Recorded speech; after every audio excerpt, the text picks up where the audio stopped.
रविवारी सकाळी 10:30 वाजता एक तरुण मांडवी नदीत पडून बुडत असताना येथील एका कसिनोच्या कर्मचाऱ्यांनी त्याला पाहिलं. त्याला त्वरित पाण्यातून सुखरूप बाहेरही काढण्यात आलं. बांबोळी येथील गोवा वैद्यकीय महाविद्यालयात त्याच्यावर उपचार सुरू होते. मात्र उपचार सुरू असताना तिथून त्यांनी पळ काढला. हा सर्व प्रकार त्यांनी दारूच्या नशेत केल्याचं पोलिसांनी सांगितलं.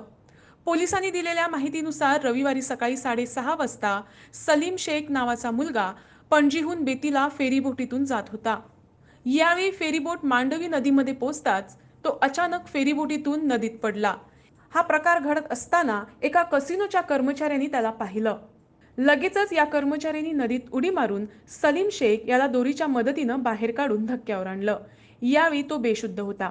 त्यानंतर कर्मचाऱ्यांनी 108 ॲम्ब्युलन्स आणि पोलिसांना याबाबत माहिती देऊन पाचारण केलं. त्यानंतर ॲम्ब्युलन्सच्या मदतीनं त्याला बांबोळी येथील गोवा वैद्यकीय महाविद्यालयाच्या इस्पितळात दाखल करण्यात आलं.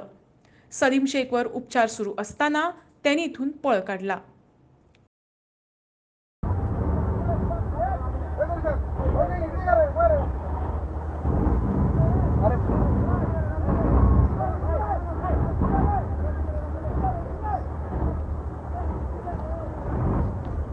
पकड़ पकड़ वेगी वेगी छोटा तो पकड़ रे पकड़ रे पकड़ रे पकड़ रे उतर रे पानी कर पानी कर पानी कर पानी कर